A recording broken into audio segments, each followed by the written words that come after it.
Selection of doodads, thingamabobbers, doohickeys, and actual nuts and bolts and screws. The Co-op makes fixing something at home as easy as 1, 2, 3. 1. Go into the store with said doodad that needs replaced.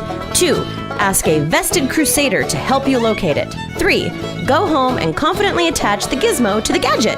The Co-op Farm and Garden knows it all, so you don't have to. Shop the Co-op Farm and Garden in Squim for all your whoozy-whatsy needs. And welcome back to the program. Late last month, a space capsule could be spotted in the sky being lowered by a huge parachute after returning from a 7-year mission covering 4 billion miles. Now, sitting inside the capsule, space rocks that have been plucked from an asteroid sent back to Earth. ABC's Gina Sunseri described the landing of NASA's capsule containing those special rocks. NASA is really good at blasting stuff into space that never has to come back, right? Telescopes, satellites, or they're also good at trips that do come back after a quick and tidy mission. But yesterday morning, a space capsule could be spotted in the sky being lowered by a huge parachute as it returned from a 7-year mission covering 4 billion miles.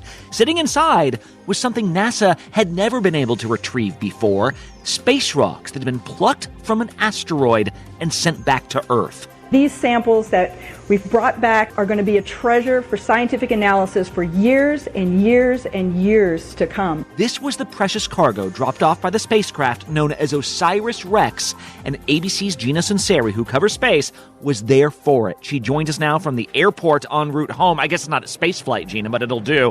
What was the mission here? So this is important because this spacecraft in a 7-year mission traveled 4.4 billion miles to snatch a sample of a rock from an asteroid called Bennu.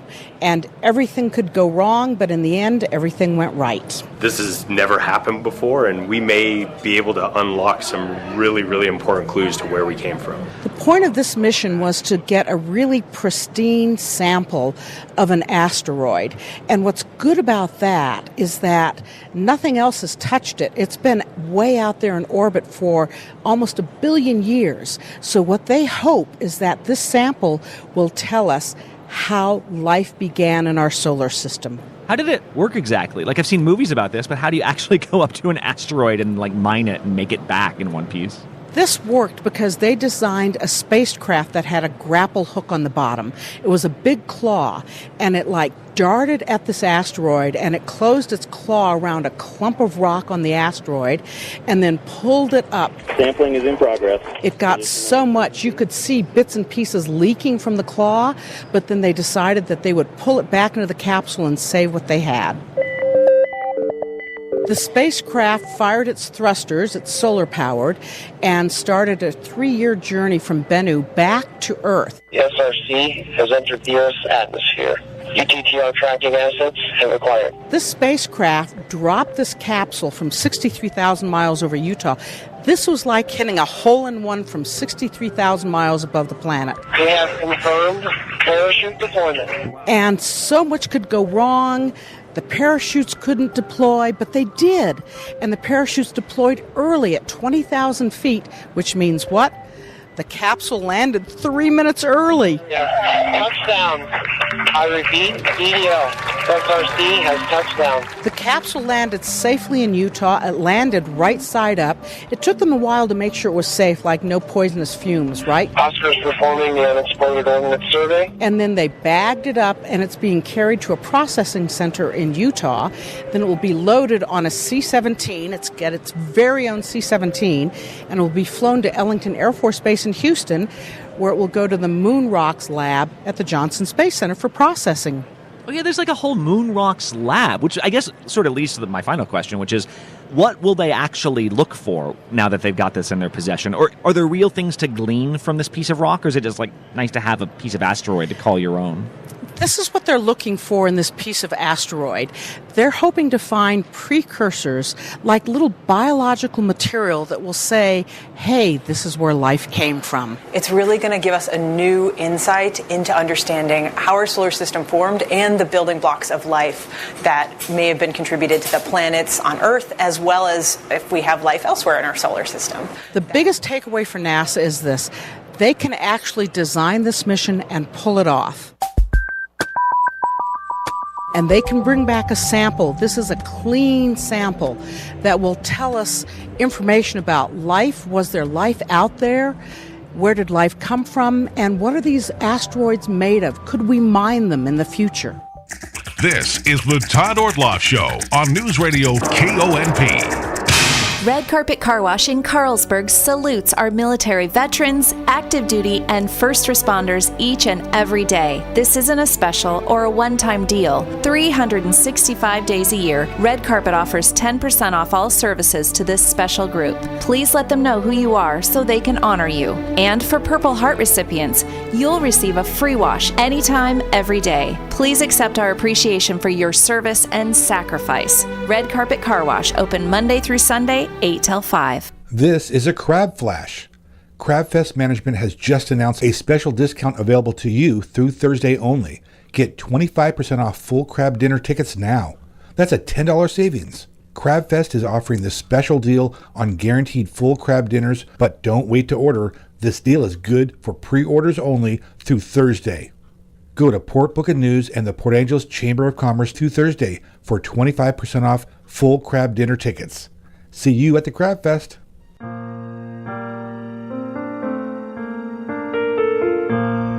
Hello, this is Amanda Huff with Swim Valley and Harper Ridgeview Funeral Chapels. I'd like to take a moment to tell you about a new, exciting, and environmentally friendly development in the funeral industry. It's called natural organic reduction, or simply terramation. Perhaps you've heard of it. Terramation is a process in which the body, after death, is returned to the earth in a carbon-neutral, eco-friendly manner. The process takes place in a controlled environment, and all that remains is a natural, odorless, compost-like material. If you'd like more information about terramation and advanced planning, call us today at Harper Ridgeview in Port Angeles or Swim Valley Chapel and Swim, and one of our knowledgeable and caring funeral professionals will assist you in answering your questions. Harper Ridgeview and Swim Valley Funeral Chapels, because your loved ones deserve the best.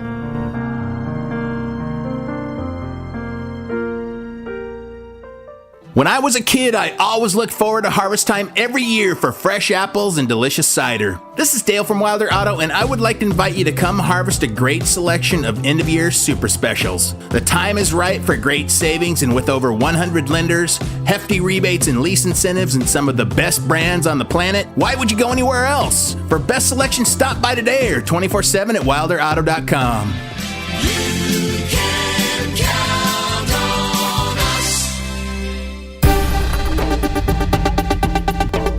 The Washington State News Network, I'm Rob Francis. Another shooting death in King County is forcing Metro to increase security presence for the foreseeable future. On Tuesday night, a 21-year-old man was shot and killed as the bus was pulling up to a stop near White Center. The man was pronounced dead at the scene. The suspect is still at large. Multiple people burglarized a cannabis store in West Olympia Wednesday after driving a stolen car through the building. Olympia police have not been able to confirm reports that 4 people were involved in the smash and grab. The group allegedly trashed the store, then fled in a separate waiting vehicle. The stolen car was apparently taken from a neighboring town.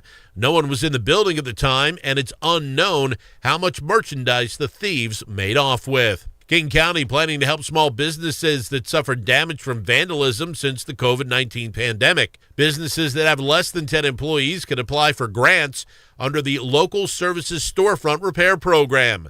A one-time grant up to $5,000 may be available. Eligible expenses include the replacement of security screens, graffiti removal, security cameras, and insurance claim deductibles. It can also cover broken windows, doors, lighting, signs, or damage to awnings. Applications will be accepted through the end of this year. For more on these stories and others, download the WSNN mobile app free through the Google Play and the Apple stores. You can also visit our website, WashingtonStateNews.net.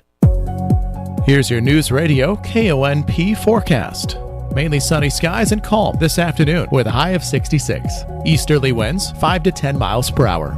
Mainly clear again tonight. Lows dip down to about 52. Mainly clear skies tomorrow. High temperatures reach up to 67. Temperatures a bit above average Saturday and Sunday with highs from the mid-60s to the upper 60s. I'm weatherology meteorologist Paul Trombley. Currently, it's 65 degrees. Welcome back to the program. Last half of the show today, we're going to be talking business. Our Business Bits returns, as does our business guru, Kevin Holt. Welcome back. I am the most exalted potentate of business. Yes, that's absolutely true. Kevin said to me, you know what, with all the news of the Olympic Peninsula Tourism Authority and all of this surveys and year-round tourism meetings, he decided he's got to take another bite at his topic that's been ongoing about starting a tourism side hustle. So here you go. I'm gonna Part 3, whether you liked it or not. If you didn't like it before, you're going to love it again. That's right. Well, we're going to take one more bite out of that tourism apple because there's really so much excitement out there. Again, as Todd mentioned, the Olympic Visitors Bureau conducted those workshops throughout the county last week. They brought consultants in, and the Visitors Bureau is developing a strategic plan to extend our so-called shoulder seasons in the spring and fall. The industry experts see the potential to eventually support year-round tourism. Now, some people are going to say yay. Some people are saying, oh my heavens, no, not more people going west on first. Somebody stop it. But the news motivated me to say, hey, let's take another look at this because there's a really important growth opportunity here. So let's look at the strategic effort through the lens. We didn't talk about this last time. The 5 pillars of commercial tourism, not 7, unfortunately, just 5. Okay. But people in tourism talk about go, do, buy, eat, and sleep. So eat and sleep, the hotels and restaurants, are really the primary target beneficiaries of expanding that shoulder season and that strategic effort. And I think rightly so. Those pillars are the most capital intensive to serve. And they're very important. They create that foundation for other tourism activities. So we wish them well. And the exciting thing is that extended shoulder seasons will provide these businesses with the additional cash flow to help sustain those pillars, because we all know that this can be a place that has a very dreary winter for those businesses. It's very hard to keep that momentum going. But we side hustlers get to focus on the easy 3, the go, the do, and the buy. So as I said way back on our first tourism show, the Olympic Visitors Bureau is operating at the strategic level. Big ideas, long time frame, major impact. And as I have also been saying for the last few weeks, I'm talking about tactics. Small ideas, short timeline, just enough impact for you and me. Front line, ground level, today. So we don't need more tourists for go, do, buy side hustles because the tourists we need are already here. As we recently learned, tourists are taking as much as $200 million right back home with them. Why? Simply because they couldn't find anywhere to spend that money. Now, when the spring and fall shoulder seasons are expanded, that means an already attractive market is now also a growth market, and it rarely gets any better than this if you're looking to start a side hustle in a community that has visitors from all over the world. As I was reading on these opportunities over and over again, the authors would include the proviso, this is only a good idea if a lot of people come to your community for tourism. Well, a lot of people come for about tourism. 3 million a year from what they're telling us. So helping our 3 million visitors go, do, and buy will help us get some of that 200 million in our pockets. So I like to say that the opportunity here might be found in the modern problem of information versus expertise. If you are of a certain age, you remember when information was very expensive and very hard to get. Some of us remember going to the library, making photocopies with 10-cent copies out of the copy machine at the library just to get a list of something. So now, thanks to the internet, the great culture and business destroyer, the internet, information is free. The problem now is finding the information you want. The internet has turned into a digital vision of that kitchen drawer we all have. That's a great analogy.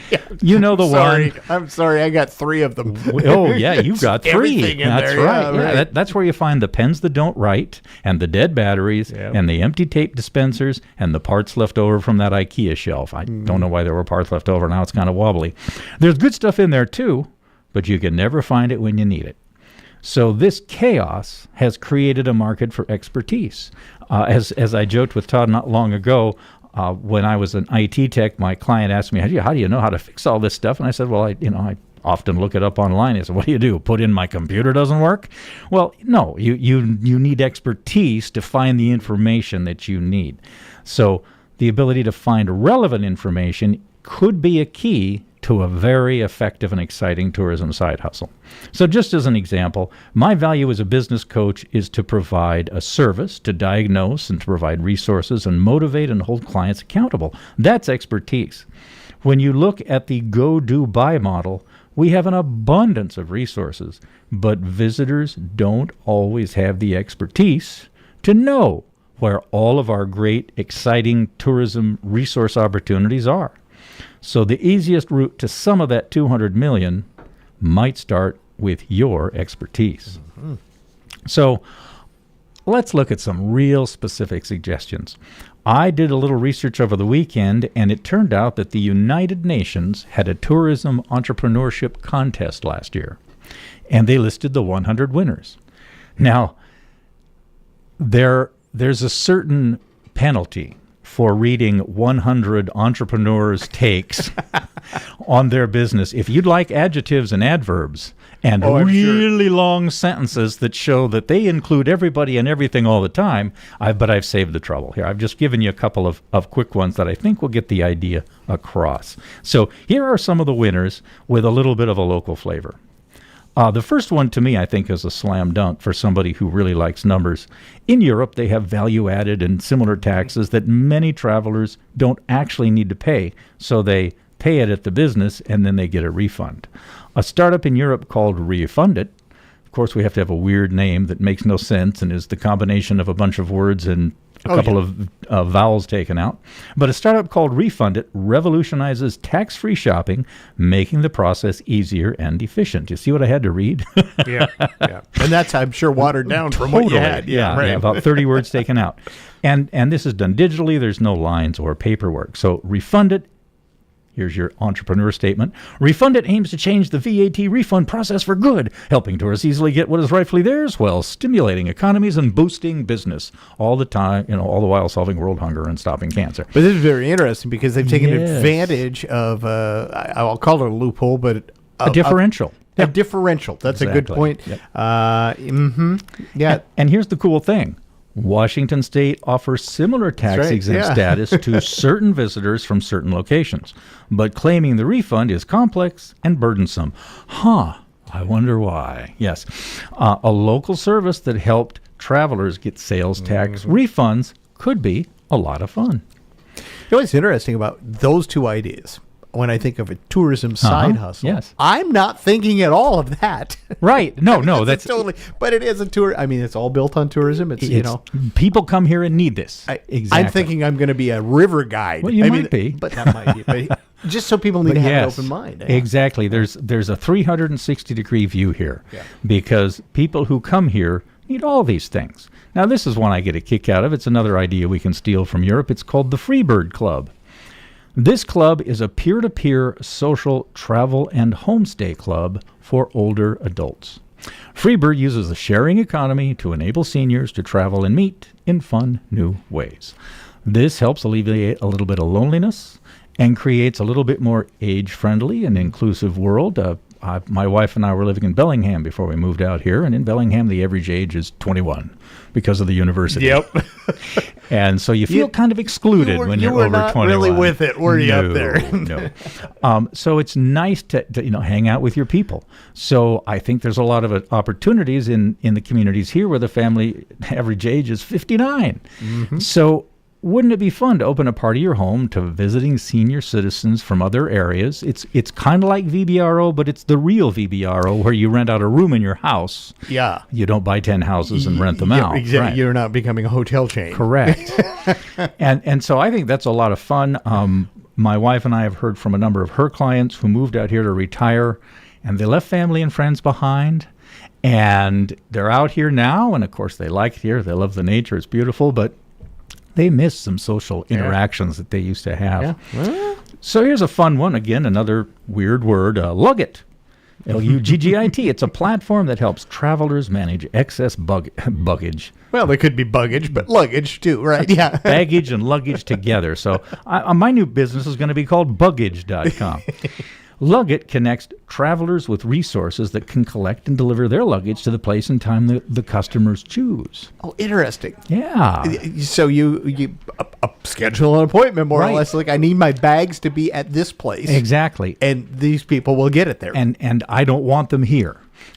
Right. Because I'm going to go out and do a hike. Right. And I don't have any place to put this stuff. Yeah, okay. So now we have a business here in Port Angeles that rents bikes, e-bikes on the Olympic Discovery Trail.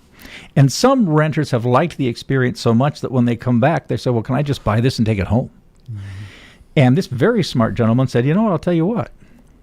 Fill out this paperwork here, and I'll send a brand new one to your house. And so when you get home, it'll be there. So they get to get a new bike. They don't need to lug the old bike on the rest of their trip. And this entrepreneur can connect that excitement and that experience that person feels after their first trip on an e-bike on the ODT. They're jacked up about buying a bicycle. Great, let's take care of that right now. So a nice little taking advantage of tourism. And that bike sale is cash in pocket. That's right. For that. That's exactly right. Gives a little pop to those rental incomes. That's right. Now, how about a digital startup promoting agritourism? Let's connect local agricultural businesses with travelers. Questo is a European platform for exploration games. They invite travelers and locals to discover the best parts of their destination, and each game is unique and it's created around a specific theme. So this is kind of like the Lavender Festival farm tours for any farm. And you know, we've got about 200 farms in Clallam County. Now, I don't think all 200 farmers might be interested in hosting tourists, but what if 12 were? And it's very exciting. And for people who haven't seen this, this could really create an additional level of keeping that tourist money here that works.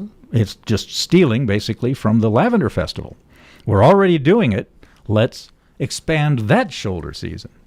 So another one we'd look at is Go Now. That is a all digital business, and what it does is it takes advantage of the fact that most people now in their cars are connected.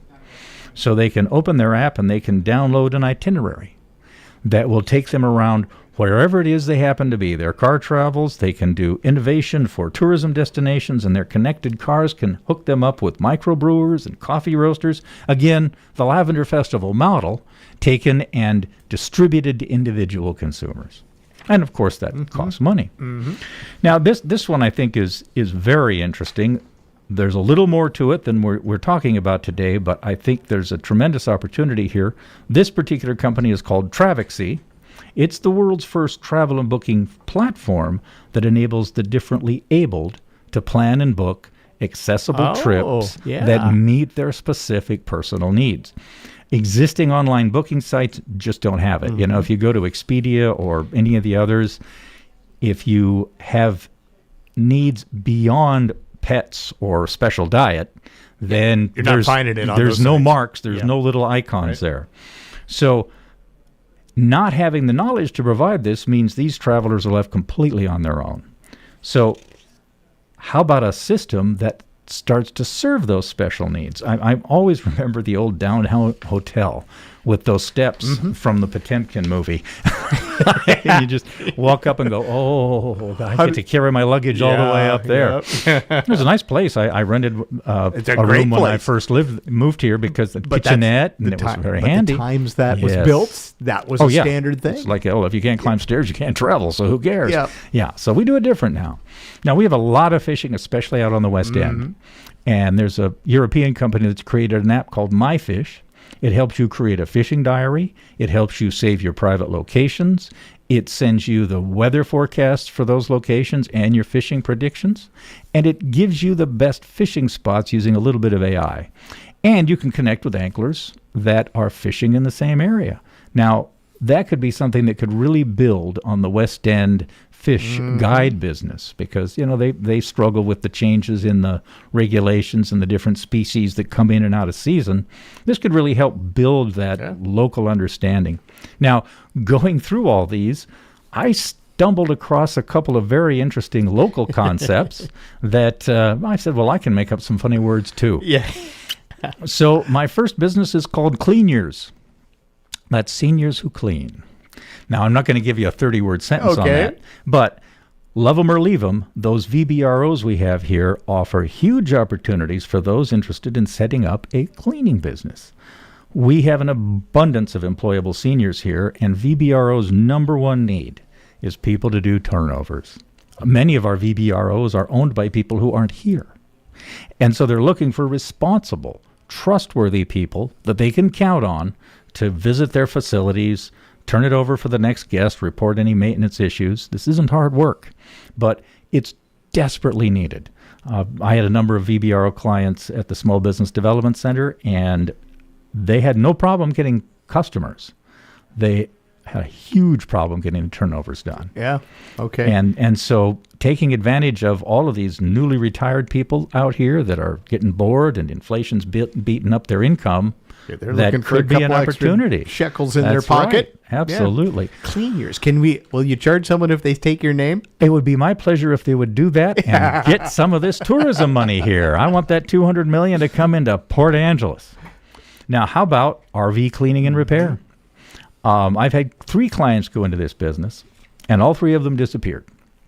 And later I'd see them at the Safeway store and I'd say, hey, how's it going? And they'd say, oh, I am absolutely booked to the walls. Mm-hmm. And that's why I haven't come in to see you. I'd really like to come and see you maybe sometime this winter, Kevin. And I'm like, hey, I couldn't be happier that you're too busy to see me. But both cleaning and repair are huge. Now, repair is a little bit bigger deal. You need tools and things like that. But if you got $1 million RV, you're not going to clean it yourself. No. So why not have it cleaned up for the trip home? Absolutely. Uh-huh. Another one, mobile packaged goods. And by packaged goods, I mean things that you can buy at Costco or from wholesalers that are already sealed and prepared for sale. There's no extra health code requirements or anything like that. You're basically a mobile vending machine. You know, when we visited here in the 60s as tourists, it's a Boeing baby, the stores and gift shops were everywhere.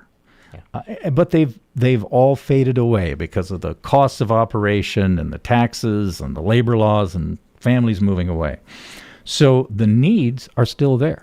I mean, if all of those stores and businesses were easily supported by the tourism level in 1968, you can imagine what the level would be today. Mm-hmm. So very important opportunity. And if you speak another language, how about a tourism and hospitality translator? You could help visitors who are coming here, but businesses need you too. Websites, brochures, inclusivity is the key to helping you customers. could do this work without being a person-to-person translator, like we're saying. I'm not going to go out with the family from Germany. You could, but you don't have to. You could, yeah. The web tech name for that is localization, creating web content that's specific to a locale. And that's a big deal. I've just was on something. When you see all the little flags that you can get on somebody's website to get all the different languages, that's what you're talking about. And they're doing localization. Yep. Big deal. And so to help our listeners see a path forward in starting a tourism side hustle, I did just a little bit of online research to make sure I'm up to speed on starting a business in Port Angeles. So starting a tourism-based side hustle right here in Port Angeles is really easy. I was surprised at how easy it still is. And instead of my usual 7 steps, there's only 3. How about that? Gotta love that. Starting a service-based tourism business and side hustle in particular is easy. All you got to do is, number 1, register your business with the Washington State Department of Revenue. And they have really improved that process. They have a wizard there. I just went on and said, I want to start a tour guide business. It's in Port Angeles. I'm not going to hire any employees. And they say, great. All we need is your $50. And you get a free trade name, I don't know if it's free, but you get you get a trade name registration with that $50. I would suggest, number 2, you set up a business bank account to track your finances. And we have local banks here that offer really low fee accounts for local small businesses. And then finally, you got to talk to an insurance broker about your basic business insurance, but it could be as little as $50 a month. So depending on your business, you might have an additional cost or 2, but compared to other startups, these are very low entry businesses. Absolutely. For $100, basically, you're talking about out of your pocket right there. For $100, you get into $200 million. Yeah. You can't beat that. All right, let's talk about next week. What are we getting on to next? Well, we talked a few months ago about getting on that path to fundability. And we emphasize that banks are probably not your best bet. But how about family and friends? Well, our alma mater, WSU, did a lot of work in peer-to-peer lending, and they've distributed some information that I have. And so if the time has come to talk to family and friends about borrowing or lending money, we've got the strategies to make the process a little bit more manageable. So, yes, you should definitely use an attorney, but we will share the tips and techniques next time on KONP's Business Bits. All right. All of this info Kevin puts up on his website, kevinyourbusinesscoach.com. And good luck out there. Let's get some of that $200 million. I'm inspired by a couple of things. If I wasn't right. always on the radio. Let's get those cleaners going. Yeah, I like that. I just like that name. Yeah, I'm going to enjoy that. That's right. Could also be a weird movie. But right. Kevin, it's great to see you. Thanks for coming in. Thank you. All right. ABC News is coming up next. This is the Todd Ortloff Show on Newsradio KONP. Red Carpet Car Wash in Carlsbad salutes our military veterans, active duty, and first responders each and every day. This isn't a special or a one-time deal. 365 days a year, Red Carpet offers 10% off all services to this special group. Please let them know who you are so they can honor you. And for Purple Heart recipients, you'll receive a free wash anytime, every day. Please accept our appreciation for your service and sacrifice. Red Carpet Car Wash, open Monday through Sunday, 8 till 5. Stick out your tongue and say, it's the craziest thing you ever saw. Here at Olympic Game Farm, they say howdy with a wave of a paw. Now it's hard to steer clear of the elk and the deer when they pop in to say hello. They've got lions and tigers and bears. Don't forget about the buffalo. It's impossible to stay calm. So come out with your dad and your mom. Canine and feline, you'll find us online at onlygamefarm.com. Hey there, Don Reiling with Olympic Hot Tub. This month, during our 7th annual Founders Event, a portion of every hot tub and swim spa purchased will benefit Artist Trust. Now more than ever, it's critical we help sustain the amazing artists and arts organizations so vital to us in the Pacific Northwest, and you can help make a difference. Learn more at olympichottub.com. Better you, better life. Olympic Hot Tub. Neighbors, the next generation, our community. The chance to rebuild and thrive belongs to everyone. United Way of KONP County is committed to improving the health, education, and financial stability of every person in our community. With our partners, donors, and advocates, we've reached more people to make a bigger difference in Clown County. Give for a brighter future. Advocate for a better tomorrow. Volunteer to make a positive change. That's what it means to live united. Join us in making an impact in our community by donating at www.unitedwayclown.org/donate. News, sports, and information for the North Olympic Peninsula. We're News Radio KONP, Port Angeles, Squim, a Radio Pacific station. From ABC News, I'm Lindsay Davis, anchor of Prime, streaming weeknights on ABC News Live. Congress essentially at a standstill without a Speaker of the House. Representatives Jim Jordan and Steve Scalise laying the groundwork for their own nominations. ABC's Jay O'Brien has more from Capitol Hill. They have both thrown their hats in the ring. They're both making calls, trying to gain support. They're getting endorsements. Jim Jordan got an endorsement from Byron Donalds, who's a prominent Republican congressman who made a name for himself in the McCarthy speaker fight. Scalise has been endorsed by the number 3 Republican in the House, Tom Emmer. So the race is very much on. A vote on Speaker is expected next week. An about-face from the White House now revealing plans to expand the border wall. President Biden suggests his hands were tied on how to spend the money allocated under the last administration. The border wall, the money was appropriated for the border wall. I tried to get them to reappropriate, to redirect that money. They didn't. They wouldn't. Many Democrats argue a border wall is ineffective and unnecessary. A New York City daycare owner, her husband, and a tenant charged with murder in last month's deadly fentanyl poisoning of a 1-year-old. 3 other children were treated for fentanyl exposure. Bronx District Attorney Darcel Clark. These babies were used as shields to protect a narcotics operation. The daycare owner and tenant pleaded not guilty today. The owner's husband will be arraigned next week. It's day 2 of the largest healthcare strike in U.S. history. Thousands of Kaiser Permanente workers accuse executives of keeping facilities short-staffed in order to boost profits. Kaiser employee Orlando Medina. We are here standing up for ourselves, fighting for a fair contract. The union wants a starting wage of $25 an hour, $4 more than Kaiser's offer. Norwegian writer Jan Fosse awarded the Nobel Prize for Literature. Members of the Nobel Committee say his plays and novels give voice to the unsayable. You're listening to ABC News.